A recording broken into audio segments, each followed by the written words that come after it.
The name of the Honourable Annette King. Thank you, Mr Speaker. My question's to the Prime Minister.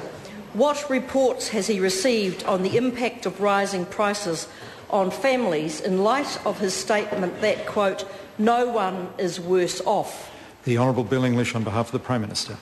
Mr Speaker, I've seen reports showing that the true test for the cost of living is the rate at which wages, benefits and super are rising compared to prices. We don't know the situation of every New Zealander because their circumstances will be different. However, it is a fact that main benefits have to increase each year by the same rate as prices. New Zealand super has to increase each year by at least the same rate as prices and often increases by more. And the after-tax average wage has increased 7.1% over the previous year, which is considerably more than the increase in prices over that time. In fact, real increases in wages over the last year have been 2.5%. The Honourable Annette Supplementary King. question, Mr Speaker. Has he seen the report in the Dominion Post yesterday quoting the principal of Porirua East School who said that she had taught for 30 years in Porirua and the situation is, quote, probably at the worst it's been, end quote. If so, does he still stand by his statement that no one is worse off under a National Party government? The Honourable Bill English. Well, Mr Speaker, what we do know is, I did see those reports and they concerned me. What we do know is that the parents of those children have received full compensation for inflation and GST in their incomes. The Honourable, Chris Tremaine. Thank you, Mr Speaker. To the Prime Minister, by how much have after-tax wages grown since September 2008 and how does that compare historically?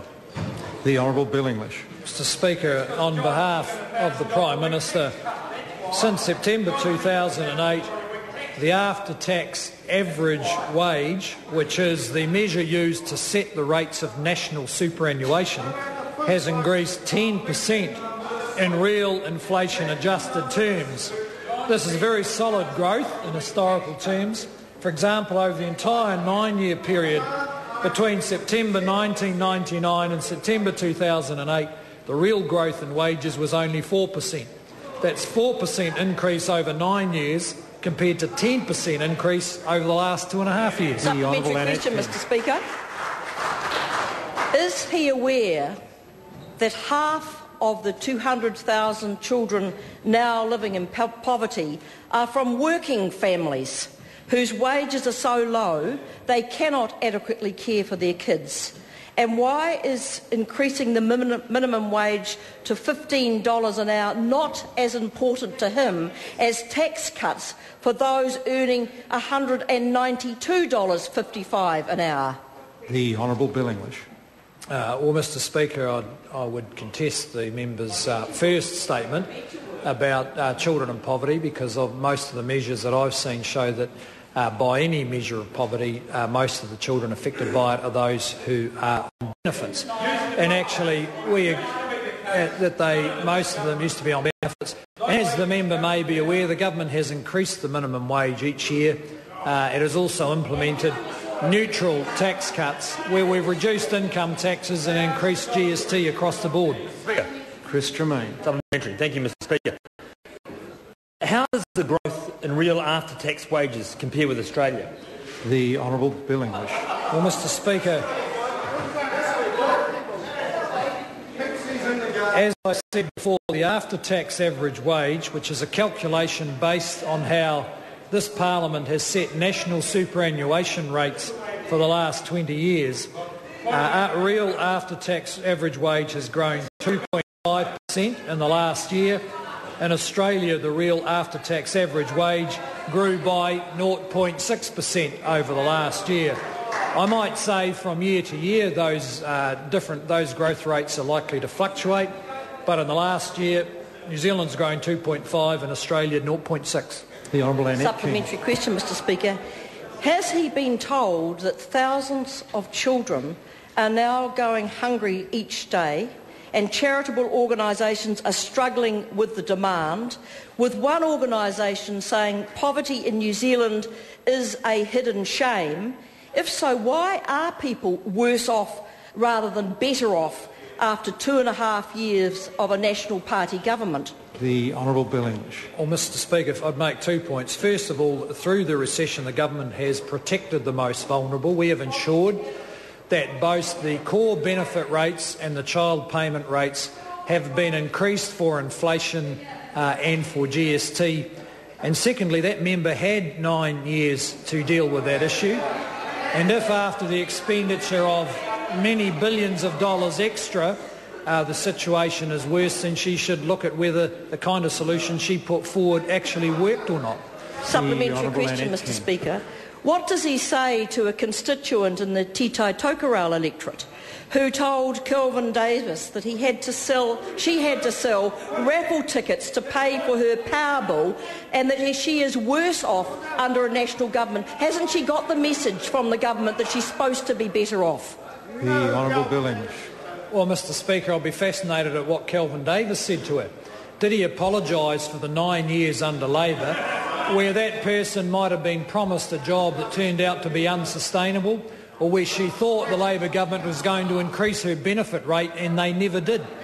Tauraro Flavel. Thank you, Mr Speaker. Kia ora tātou. Ki te Premier, what impact has there been for low-income families as a result of the ETS negotiations with the Māori Party, which halved the price increase of petrol and power? The Honourable Bill English. Well, Mr Speaker, the actually very significant impact, because as a result of those negotiations, the impact of the emissions trading system on households was halved. I understand the opposition intend to double it at the same time as claiming they want to get the cost of living down. And we also boosted the home insulation scheme to insulate 8,000 homes of low-income New Zealanders to give them warmer houses and healthier lifestyles. These were the results of the discussions between the Maori Party and the National Party. The Honourable Annette. Question, Mr Speaker. What impact does he think the 7.1% increase year on year in food prices will have on struggling Kiwis? The Honourable Bill English. Well, Mr Speaker, many Kiwis, particularly those on lower incomes, struggle every week to pay their bills.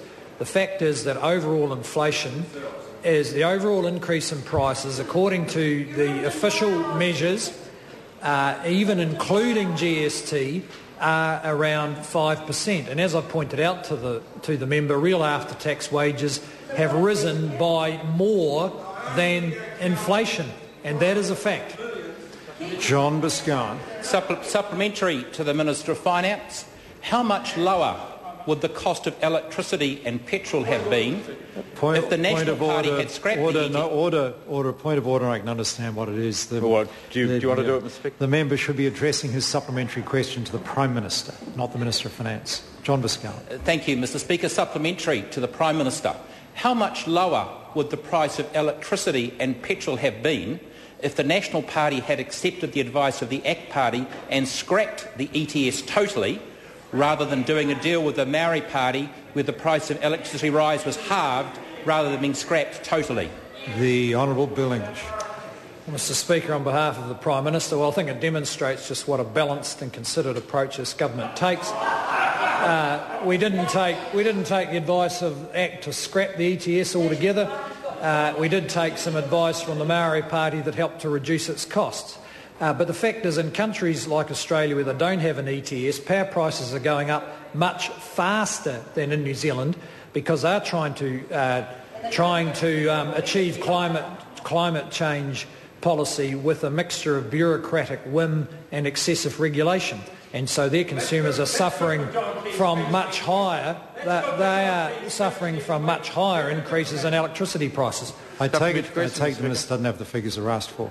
The Prime Minister was asked how much would prices have. No, I don't know. How much less? The Minister doesn't have those figures. The Honourable Trevor Mallon. Supplementary question to the Prime Minister. Does he understand that real average wages go up when high-income earners get massive tax cuts, $1,000 a week in his case, and low-income workers lose their jobs? The Honourable Bill English. Mr Speaker, no, I don't understand that because it's not true. But I am interested to know whether the Labor Party in Taitokoro is making promises to those voters which it knows it can't pay for. And my bet is they certainly are. They'll be promising to cut GST, promising to control power prices, promising all sorts of stuff they can't pay for. Question number 2, Aaron Gilmore. Thank you, Mr Speaker. My question is